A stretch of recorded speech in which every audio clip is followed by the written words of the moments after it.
So guys, आज की इस नई वीडियो में हम बात करने वाले हैं न्यायिक सक्रियता की। आई होप आपने ये शब्द पहले बहुत बार सुना होगा और आपके एग्ज़ाम में ये मोस्ट प्रोबेबली, चाहे आप किसी भी यूनिवर्सिटी के स्टूडेंट हो, स्कूल के स्टूडेंट्स हो या फिर आप सिविल सेवा एग्ज़ाम्स की तैयारी कर रहे हो, ये कॉमन क्वेश्चन है। चाहे वो ग्रेजुएशन में या पोस्ट ग्रेजुएशन में मोस्टली हमें देखने को मिलता है, चाहे वो प्रोग्राम का स्टूडेंट हो या फिर वो ऑनर्स का स्टूडेंट हो। सो गाइस, ये आंसर जो है आज हम जो आप सबके साथ डिस्कस करने वाले हैं न्यायिक सक्रियता का।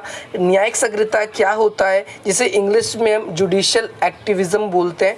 आपका इस क्वेश्चन से लेकर कोई भी डाउट नहीं रहने वाला है। ये 9 पेजेस से भी अधिक का ये नोट्स है जो मैंने आप लोगों के लिए स्पेशली तैयार किया है। और आज के इस वीडियो में न्यायिक सक्रियता क्या है, पहली चीज़। दूसरी चीज़, न्यायिक सक्रियता का ऐतिहासिक पृष्ठभूमि, भारत में इसकी शुरुआत कैसे हुई। तीसरा क्वेश्चन जो है आप लोगों का इसी वीडियो के अंदर ये भी क्लियर हो जाएगा, भारत सरकार ने कब कब ऐसे कोई कदम उठाए या फिर कभी न्याय सक्रियता के ज़रिए न्यायालय ने अपनी भूमिका निभाई है या नहीं निभाई। तो ऐसे बहुत सारे पॉइंट्स मैंने लिखे हैं जो अगर आप एग्ज़ाम में लिखेंगे तो आपके एग्ज़ाम में बहुत अच्छे मार्क्स आएंगे। सो चलिए गाइस, ज़्यादा देर ना करते हुए आज की अपनी इस वीडियो को हम स्टार्ट करते हैं। अगर आपको ये वीडियो अच्छी लगे, अगर इस वीडियो से आपको कोई भी वैल्यू मिले तो अधिक से अधिक मित्रों तक शेयर करना और साथ ही साथ इस वीडियो को लाइक करना और हमारे चैनल को सब्सक्राइब भी ज़रूर करना। सो गाइज, एज ऑलवेज किसी भी क्वेश्चन का आंसर लिखने के लिए मोस्ट प्रोबेबली सबसे पहले हमें उसका परिचय डालना होता है, उसका इंट्रोडक्शन डालना होता है। तो इस क्वेश्चन के अंदर भी सबसे पहले हम ये समझेंगे कि न्यायिक सक्रियता क्या है। इस शब्द का प्रयोग अगर मैं आपको बता दूं तो न्यायिक जो संयम शब्द है इसके विपरीत होता है। विपरीत का मतलब अपोजिट। न्यायिक सक्रियता का मतलब क्या होता है, जब न्यायालय अपने कार्यों में तेजी लाता है। और वहीं दूसरी बात अगर हम बात करें न्यायिक संयम की बात, तो न्यायालय जब बिल्कुल स्लो प्रोसेस से काम करता है और एक एक चीज़ का गहराई से बहुत ही धीरे धीरे करके अध्ययन करता है, तो इसे ही हम क्या बोलते हैं, न्यायिक संयम। और न्यायिक सक्रियता क्या होता है, इससे अपोजिट होता है। जब न्यायालय काफ़ी तेज़ी से काम करता है तो इसे न्यायिक सक्रियता कहते हैं। सक्रिय का मतलब क्या होता है, तेज़ी से अपनी भूमिका को निभाना। आई होप आपको ये क्लियर हो गया होगा। इसके बाद आगे पढ़ते हैं। इसमें क्या लिखा हुआ है, न्यायिक सक्रियता एक बदलते हुए समाज में न्यायिक दृष्टिकोण का ही क्या है, एक गतिशील प्रक्रिया है। यानी जो न्यायिक सक्रियता है ये क्या है, आज हमारा समाज जो है वो बदल रहा है और उसके न्याय की जो आवश्यकता है वो भी बदलती जा रही है।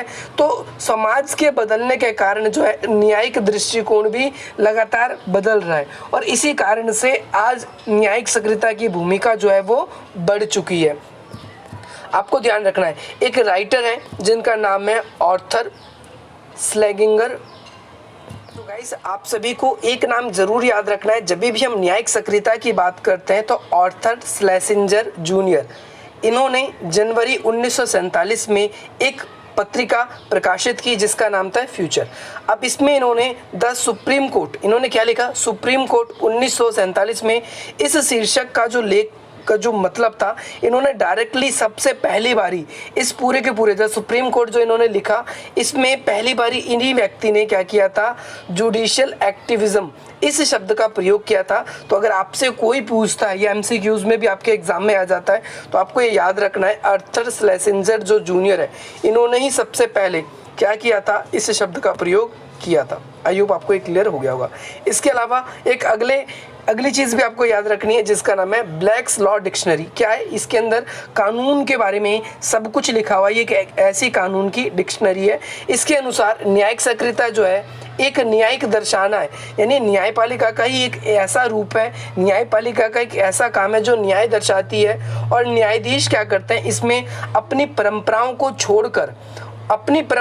छोड़कर क्या करते हैं, आज प्रगतिशील यानी तेजी से काम करना और समाज में नई नीतियां और नए बदलाव लाने की जो कोशिश करते हैं, इसे ही हम क्या बोलते हैं, इसे ही हम बोलते हैं जुडिशियल एक्टिविज्म, जिसे न्यायिक सक्रियता भी कहा जाता है। आई होप आपको ये भी क्लियर हो गया होगा कि भाई जो ब्लैक लॉ बुक है या ब्लैक लॉ डिक्शनरी है, इसके अकॉर्डिंग क्या कहा गया है, क्या नहीं कहा गया है।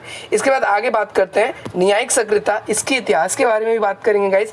न्यायिक सक्रियता उन सभी न्यायिक निर्णयों को प्रकट करती है जो विधानसभा की विधि के बजाय व्यक्तिगत या राजनीतिक आधार पर होने का संदेह होता है।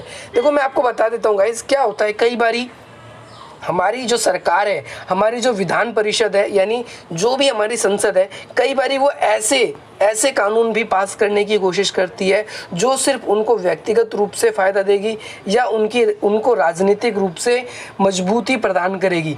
तो क्या करती है न्यायपालिका जो है न्यायिक सक्रियता की यानी जुडिशियल एक्टिविज्म की भूमिका निभाकर उस पर कई बार प्रतिबंध या रोक लगाती है। इसके अंदर आपको ये भी ध्यान रखना है। इसके साथ साथ न्यायाधीशों से ये अपेक्षा की जाती है कि वे निर्णय देते समय किसी विधि और जो संविधान है उसके अनुसार ही करें। जितने भी न्यायाधीश हैं अगर वो न्यायिक सक्रियता का प्रयोग करते हैं तो उन सब के लिए ये ज़रूरी है कि भाई जो भी फैसला आप सुना रहे हो तो वो संविधान के अनुरूप ही होना चाहिए। परंतु कई बारी हमें क्या दिखता है कि भाई जो न्यायालय जब भी फैसले सुनाती है तो उसमें कई बारी उनकी अपनी इच्छा भी हमें दिखाई देती है। और यही रीज़न है कि कई बारी जब अलग अलग बेंचों की बैठकें होती हैं तो उन बेंचों की बैठक में एक चीज़ कॉमन होती है। अब आप बोलेंगे क्या चीज़ कॉमन होती है? कि उनके अंदर कई बारी निर्णयों में, उन जजों के निर्णयों में कई बार डिफरेंस होता है। कई लोग उस नियम के लिए सपोर्ट करते हैं तो कई अपोज करते हैं। ये केशवानंदन भारती मुकदमा से और भी जितने फैसले आए हैं जिसे हम ऐतिहासिक फैसले बोलते हैं उन सभी में हमें ये देखने को मिला।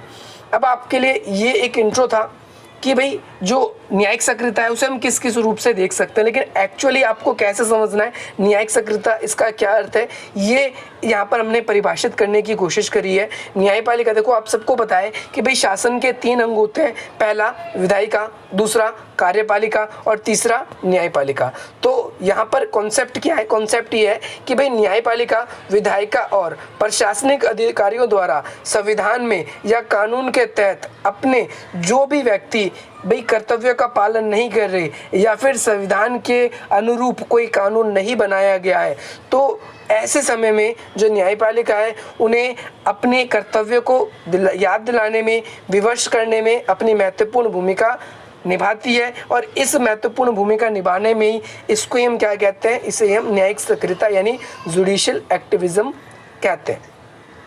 आपको ये भी याद रखना है न्यायिक सक्रियता को ही न्यायपालिका का दबंगपन, जिसे इंग्लिश में हम बोलते हैं डोमिनेट प्रोफाइल भी कहा जाता है। आपसे अगर कोई पूछ ले कि भाई न्यायपालिका की दबंगपन की व्याख्या करे तो आपको समझ जाना है कि ये न्यायिक सक्रियता ही आपसे पूछा जा रहा है।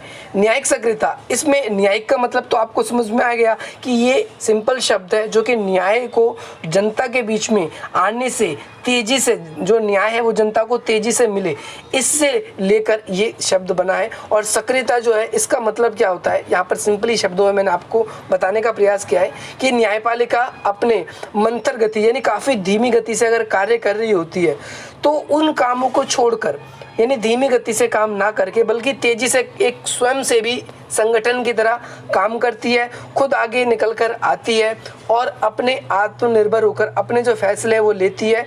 ये फैसले हमेशा ऐसे होते हैं जो भारत के संविधान और भारतीय जो राज्य तंत्र है इसके ढांचे से बाहर नहीं निकलकर बल्कि संविधान के अनुरूप होकर ही ये सारे के सारे काम करती है। आई होप आपको ये भी क्लियर हो गया होगा। इसके साथ साथ अगर हम देखें तो पिछले कई ऐसे वर्ष रहे गत वर्षों में जिसमें हमने ये देखा है कि भाई न्यायपालिका लगातार अपनी भूमिका निभा रही है। चाहे सरकार कोई ऐसा कानून बना दे जो जनता के लिए हित के लिए नहीं है या फिर कोई भी पदाधिकारी अगर अपना कर्तव्य ठीक ढंग से नहीं कर रहा तो उसको उसकी एक पल में हम कह सकते हैं कर्तव्य को याद दिलाने में उसकी भूमिका ज़रूर दिखाती है। तो अब ऐसी ऐतिहासिक पृष्ठभूमि के बारे में बात करेंगे हम न्यायिक सक्रियता की कि भाई कहाँ से इंडिया में स्टार्ट हुआ। वैसे मैं आपको बता दूं जो ये न्यायिक सक्रियता है जिसे हम जुडिशियल एक्टिविज्म बोलते हैं, ये कहाँ से लिया गया है? ये संयुक्त राज्य अमेरिका से हमने कॉपी किया है। न्यायिक सक्रियता इसके अंदर क्या है कि भाई इसका इतिहास अगर हम देखें तो ये क्या है कि पब्लिक इंटरेस्ट लेजिस्लेशन, इससे लिया गया है, जिसे हम PIL कहते हैं। और हिंदी में हम बात करूं तो जनहित याचिका। कौन सी? जनहित याचिका के बाद में इसे अपनाया गया। और इसकी जो कहानी है ये आज से कई वर्ष पुरानी है। देखो मैं आपको बता देता हूँ कब इसकी शुरुआत हुई। तो 1978 में। कब? 1978 में एक विख्यात ठग था जिसका नाम था चार्ल्स शोबराज। चार्ल्स शोबराज और उसके जो साथी थे वो एक जेल में कैद थे और उन्होंने सर्वोच्च न्यायालय को एक पत्र लिखा। और उस पत्र में इन्होंने ये कहा कि भाई मेरे साथ में और जितने भी मेरे साथी दोस्त हैं उनके साथ जेल खाने में भयंकर यंत्रण हो रहा है, यानी हमें बहुत ज़्यादा टॉर्चर किया जा रहा है। ये किसने कहा? चार्ल्स शोबराज ने। और उन्होंने ये पत्र किसको लिखा था? सर्वोच्च न्यायालय को ये पत्र लिखा था। और इसी पत्र में उन्होंने ये भी मांग करी थी कि कृपया प्लीज़ इस जेल खाने की आप जांच करें। बाद में आगे चल के क्या हुआ? बाद में सामाजिक न्यायिक संगठनों ये मुद्दा बाहर लीक हो गया। और इसके बाद में जो बाहरी ऐसे प्राइवेट संगठन होते हैं या जी ऐसे संगठन होते हैं जो NGO के रूप में काम करते हैं, उन्होंने भी इस मुद्दे को बहुत ज़्यादा उठाया। और इस मुद्दे को जब उन्होंने उठाया तो ये बात जो है वो सुर्खियों में रही। और इसके बाद सर्वोच्च न्यायालय ने क्या कर दिया? जांच पड़ताल इंक्वायरी की अनुमति दे दी। अब इंक्वायरी भी की गई। उस समय 2 न्यायाधीश थे। आपको इन दोनों का नाम ज़रूर लिखना है पेपर में और नाम भी याद रखना है। पहला है न्यायमूर्ति कृष्ण अय्यर और दूसरा है आपका जस्टिस भगवती। पहला नाम है न्यायमूर्ति कृष्ण अय्यर भी जिसे बोलते हैं हम, और दूसरा नाम है आपका जस्टिस भगवती। इन दोनों ने ही इस सिद्धांत का इंडिया में प्रतिपादन किया। और इस बात की क्लियरिफिकेशन इन्होंने डायरेक्टली कही। इन्होंने कहा कि जनहित से जुड़ा हुआ कोई भी मामला हो उसमें ये नहीं देखा जाएगा कि भाई जिस व्यक्ति को प्रॉब्लम हो रही है वो व्यक्ति सर्वोच्च न्यायालय से न्याय की गुहार कर रहा है, ऐसा नहीं है। उसके अलावा कोई उसका रिश्तेदार, कोई आम व्यक्ति या कोई अन्य जो संगठन है वो भी न्याय पाने के लिए अपने न्याय पाने के लिए सर्वोच्च न्यायालय का जो अदालत का जो दरवाज़ा है उसको खटखटा सकता है। आई होप आपको ये क्लियर हो गया। अब आपके मन में ये सवाल आ सकता है कि सरकार ऐसा क्यों सोच रही थी, यानी जो न्यायालय है वो ऐसा क्यों सोच रही थी और सरकार से ऐसे क्या बातें होने लगी थी जो सर्वोच्च न्यायालय इस तरीके से सोचने लगी। तो मैं आपको बता दूं, ऐसे लोग जो किसी दोषी के हित में काम कराते हैं या जो समाज के जनहितैषी में जैसे मैंने आपको बताया चार्ल्स शोबराज और उसके जो साथी थे उसके साथ जेल के अंदर क्या है अमाननीय व्यवहार हो रहा था। और इस अमाननीय व्यवहार के कारण क्या हुआ कि भाई सर्वोच्च न्यायालय बड़ी तेज़ी से एक्टिव हुई और इन्होंने डायरेक्टली ये बात कह दी कि भैया बहुत से ऐसे लोग होते हैं जो अनपढ़ होते हैं, गरीब होते हैं, सताए हुए लोग होते हैं और वो कई बारी क्या है कि न्याय तक पहुंच भी नहीं पाते। इसमें मैंने आपको ये भी बताने का आगे प्रयास किया है कि भाई जो उच्च न्यायालय है उसमें अशिक्षित और गरीब लोग तो उनको न्याय मिल ही नहीं पाता, वो वहाँ तक पहुँच ही नहीं पाते। वहाँ पर सिर्फ बड़ी बड़ी कंपनी के राजनीति से जुड़े हुए लोग या फिर जो ऐसे लोग हैं जो जमींदार वर्ग से संबंध रखते हैं वही लोग वहाँ आ पाते हैं। तो इस बात को देखकर नोट कर सर्वोच्च न्यायालय ने ये बात कही कि भैया इसके अंदर वे सभी व्यक्ति या फिर उनके आस पड़ोस के उनके जानकार कोई भी व्यक्ति जो है अगर किसी व्यक्ति के साथ अमाननीय व्यवहार हो रहा है या फिर जो न्याय सक्रियता होनी चाहिए अगर उस विषय से संबंधित है तो हम ज़रूर उस पर क्या करेंगे, फैसला लेंगे। अब मैं यहाँ पर बता दूँ पिछले 25 वर्षों के दौरान जनहित याचिकाओं में काफ़ी ज़्यादा एक विशेष स्थान ग्रहण कर लिया है।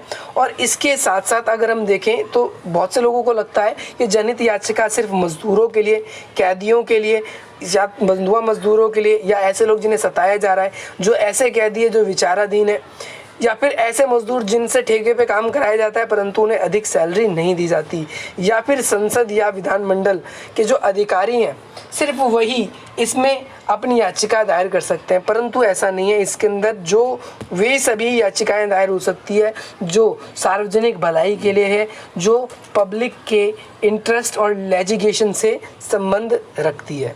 उदाहरण के लिए टेलीविज़न पे दिखाए जा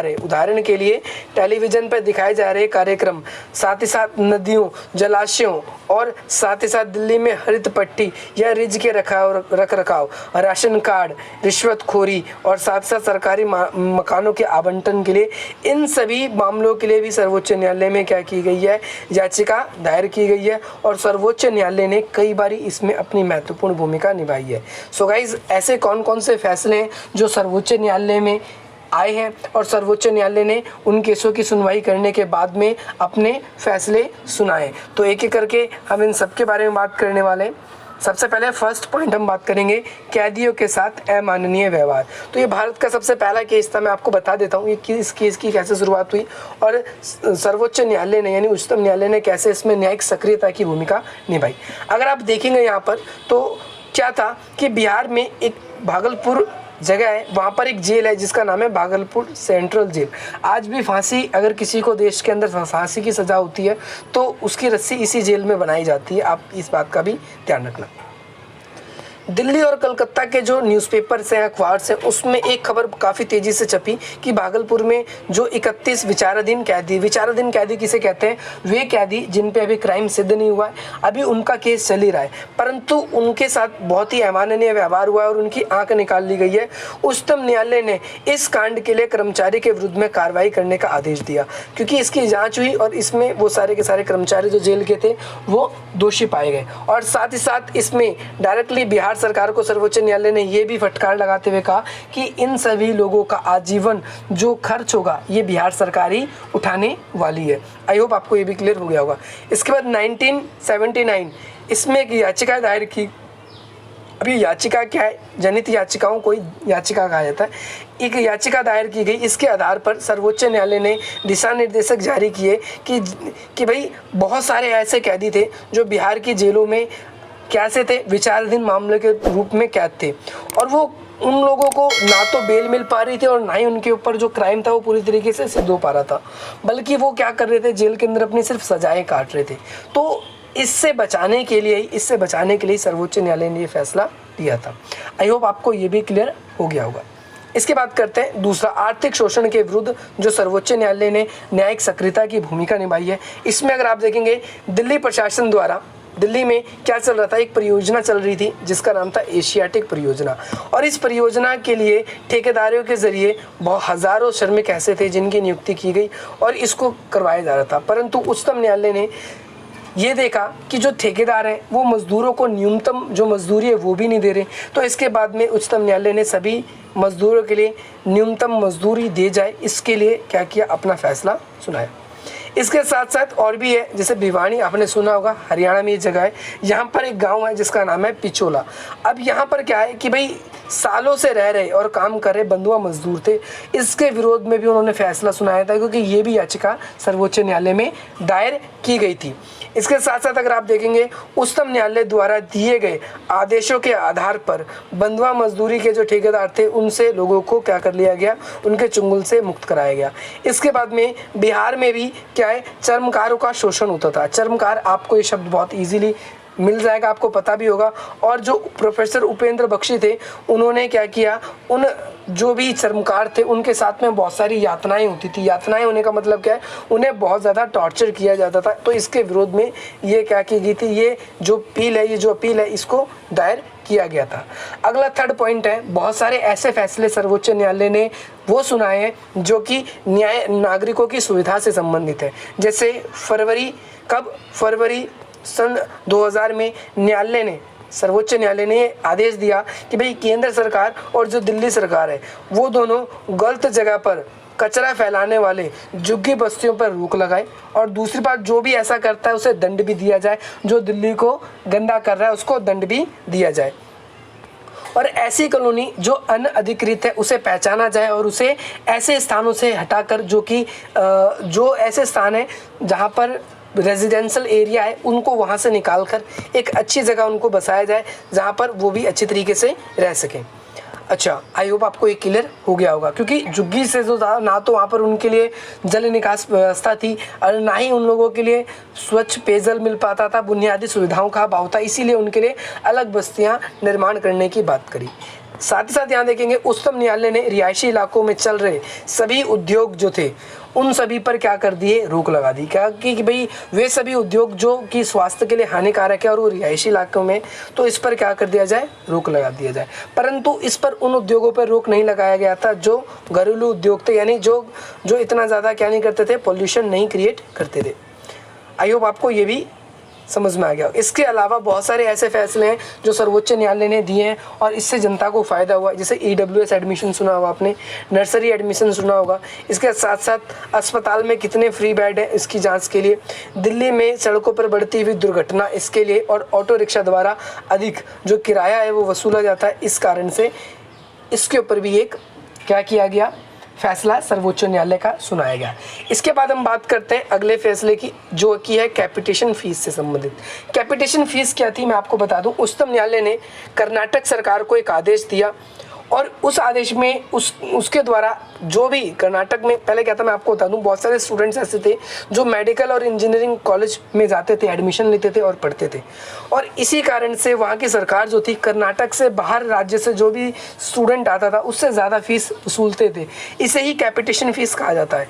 तो अगर हम देखें तो ये क्या है, ये समानता के व्यवहार से अनुचित है। तो सर्वोच्च न्यायालय ने इस वजह से क्या किया था, उन्हें ये फैसला सुनाया और उन्हें कहा कि आप ऐसा कुछ नहीं कर सकते जिससे समाज में असमानता को बढ़ावा मिले। और इसी कारण से हम क्या पाते हैं, हम इसी कारण से ये पाते हैं कि भाई जो कैपिटेशन की मनाही थी वो भी रोक लगा दी। अगला है अन्य महत्वपूर्ण फैसले, यानी अब इसके अंदर वे सभी महत्वपूर्ण फैसले आ जाएंगे जो ना तो नागरिक सुविधा, ना आर्थिक शोषण, और ना ही अगर हम बात करें तो कैपिटेशन फी वगैरह से संबंधित है। तो एक आपको एक घटना याद रखनी है कि भाई राजस्थान परिवहन निगम, जैसे दिल्ली में होता है दिल्ली परिवहन निगम, ऐसे राजस्थान परिवहन निगम से एक मेजर थे जिनका नाम था दिलीप सिंह, वो आहत होकर यानी घायल होकर उनकी मृत्यु हो गई। और उस दुर्घटना के बाद में जो आर्बिट्रेशन थे, आर्मी से संबंध रखते थे, तो उनकी पत्नी को क्या 1,80,000 रुपये मुआवजे देने की बात करी। कब की बात हुई है ये मैं आपको बता दूं, तो ये सन 1995 के लगभग की बात है। परंतु उस समय ऐसा नहीं हुआ। फिर आगे चल के सर्वोच्च न्यायालय ने देखा कि भैया ये तो बहुत कम है, और इसके बाद में 25 अगस्त 1945 को उच्चतम न्यायालय ने कर्नाटक के इसकी जो पैसे थी उसको बढ़ा दिया गया। मैं आपको बता दूं, इसको आगे चल के बढ़ाकर कितना कर दिया गया था, 4,18,000 रुपये कर दिया गया। इसके बाद में आगे चल के क्या होता है कि भाई कर्नाटक के जो मुख्य सचिव थे जिनका नाम था वासुदेवन, उन्होंने क्या किया था, मुख्य सचिव ने सर्वोच्च न्यायालय की जो आज्ञा थी उसको नहीं माना था और इसी कारण से उन्हें 1 महीने का कारावास भी सुनाया गया था। इसके साथ साथ अगर आप देखेंगे कब कि भाई जो नवंबर का मंथ है, कौन सा मंथ, नवंबर 1995 में उच्चतम न्यायालय ने क्या किया, उच्चतम न्यायालय की खंडपीठ, उन्होंने जो महाराष्ट्र के पूर्व मुख्यमंत्री हैं जिनका नाम है शरद पवार, उनको एक आदेश दिया कि वह दिल्ली में जो भी उनको सरकारी बंगला रहने के लिए मिला था, क्योंकि वो क्या थे, सीएम थे, तो उन्हें वो बंगला खाली करना पड़ेगा। इसके लिए उन्होंने आदेश दिया था। और अगर आप देखेंगे अगले फैसले की, तो 30 जनवरी 1996 को उच्चतम न्यायालय ने कथित रूप में लाए गए धन को लेकर बिना बारी आगे से सरकारी, यानी फॉर एग्जांपल मैं आपको बता दूं, यहाँ पर सिंपल था कि पहले क्या था कि भाई मकान आवंटित किए थे धन लेकर, तो इससे लोगों से बहुत ज़्यादा क्या किया जाता था, पैसा वसूला जाता था। लोग पैसे देने में असफल रहते थे परंतु फिर भी उनसे फीस वसूली जाती थी इतना ज़्यादा। इसी कारण से उस पर क्या कर दी गई थी, रोक लगा दी थी। इसके बाद में मई 1999 में एक फैसला आया। इस फैसले के अनुसार दिल्ली में ऐसे कारों का जो पंजीकरण थे उस पर रोक लगा दी गई जो यूरो 2 के नियम के विरुद्ध थी। इसके साथ साथ आपको एक बात ध्यान रखना है, मेनका गांधी का मामला, ये बहुत इंपॉर्टेंट है, ये केस है, मैं आप लोगों को अलग से इसके बारे में पढ़ाऊंगा अभी। मेनका गांधी जो केस था, इस मामले के अंदर क्या था, उच्चतम न्यायालय ने निर्णय दिया कि भाई भारतीय संविधान के अनुच्छेद 21 से संबंधित जो निर्णय है वो न्यायिक सक्रियता का एक उदाहरण है। यानी इनमें उन्होंने क्या किया था, मेनका गांधी वाले कॉन्सेप्ट में भी इन्होंने ये बताने का प्रयास किया था कि जो व्यक्ति की जो अभिव्यक्ति की स्वतंत्रता है, व्यक्ति की जो स्वतंत्रता है, उस पर प्रतिबंध नहीं लगाया जा सकता। आई होप आपको ये क्लियर हो चुका होगा। अगली बात है, आपने ये भी सुना होगा अलमित्रा एच पटेल बनाम भारत सरकार जो केस है, इसमें क्या हुआ था कि दिल्ली की स्वच्छता के मुद्दे पर नगर निगम को उच्चतम न्यायालय ने काम ना करने पर ये बात कही कि भैया हम ऐसे फैसले नहीं ले सकते। अगर हम ऐसे छोटे मोटे हर एक फैसले को लेकर हम उस पर अगर फैसले सुनाने लगेंगे तो हमारे जो ये केस पेंडिंग चल रहे हैं सर्वोच्च न्यायालय के अंदर या अन्य कोर्टों के अंदर, वो कैसे ठीक होंगे। तो इसी वजह से ये कॉन्सेप्ट हमें यहाँ पर देखने को मिलता है। और इसके बाद में लास्ट पॉइंट है आप लोगों के लिए, जो है SR बम्बैया केस। इसमें क्या है कि भाई भारतीय संघ और SR बम्बैया केस के अंदर भी होता है, ये भी केस है, ये मेरे को आपको पढ़ाना है तो मैं इसको अलग से पढ़ाऊंगा। अभी आप सिंपली इतना समझें कि इस केस में भी सर्वोच्च न्यायालय ने ये कहा था कि कुछ ऐसे राजनीतिक तत्व भी होते हैं जहाँ पर न्यायिक समीक्षा नहीं की जा सकती। तो क्या था इसके अंदर, इसके लिए आप स्टे ट्यून हमारे साथ जुड़े रहिए। ये सारे के सारे पॉइंट्स आप लोगों को उसके अंदर लिखने हैं, सिर्फ पॉइंट लिखने हैं। ये अगर आप देखेंगे तो टोटल 9 पेज का आपका आंसर था और ये लॉन्ग क्वेश्चन है सभी तरह के स्टूडेंट्स के लिए जो कि अपने एग्जाम्स की तैयारी कर रहे हैं। अगर आप लोगों को इस वीडियो से कोई भी वैल्यू मिली हो तो इस वीडियो को लाइक करें, अधिक से अधिक मित्रों तक शेयर करें और हमारे चैनल को सब्सक्राइब करें। चलिए गाइस, मिलते हैं हम आपसे अपनी अगली वीडियो में। जय हिंद, जय भारत। कोई भी क्वेरी है रिलेटेड टू स्टडी तो आप लोग हमें यहाँ पर हमारे इस ऑफिशियल इंस्टाग्राम की आईडी पे हमसे पूछ सकते हैं। यहाँ पर हमारी टीम में से कोई ना कोई आपकी जो प्रॉब्लम है उसको रिसॉल्व कर देगा। लेकिन अगर आप लोग पर्सनली मुझसे अपनी क्वेरीज को शेयर करना चाहते हैं तो यहाँ पर मेरी ये इंस्टाग्राम आईडी है, आप यहाँ पर मुझे फॉलो करके अपनी क्वेश्चंस पूछ सकते हो। इसके अलावा एक अल्टरनेटिव हमारा यूट्यूब चैनल और है जिसके अंदर स्टडीज़ की वीडियो अब लगातार आप लोगों को मिलने वाली है, आर्ट्स पॉइंट क्लासेस। हालांकि उस पर कई सारी वीडियोस उस पर डाली जा चुकी है, लेकिन अब आप लोगों के लिए यहाँ से भी और यहाँ से दोनों जगह से मैं आप लोगों को पढ़ाऊंगा, तो आप इसको भी सब्सक्राइब कर सकते हैं। इसके अलावा आप लोग एसओएल सॉल्यूशन के नाम से फेसबुक पे आप हमसे कनेक्ट हो सकते हैं हमारे फेसबुक पेज से। इसके अलावा अगर आप लोग हमारे ग्रुप्स में ज्वाइन होना चाहते हैं तो ये मास्टर्स के स्टूडेंट्स के लिए और ये ऐसे स्टूडेंट्स के लिए जो अंडर ग्रेजुएट के स्टूडेंट्स हैं। इसके अलावा ऐसे स्टूडेंट्स अब ये ना सोचे कि एसओएल के लिए और ये इग्नू के लिए, आप लोग यहाँ पर अपनी प्रॉब्लम को शेयर कर सकते हैं, नोट्स प्राप्त कर सकते हैं। ये इसीलिए इसको बनाए गए हैं। आई होप आप लोगों को समझ में आ गया होगा। इसके अलावा अगर आपकी कोई भी क्वेरी है तो आप मुझे यहाँ पर इस जगह पर शेयर करने का प्रयास करें। तो चलिए गाइस, अब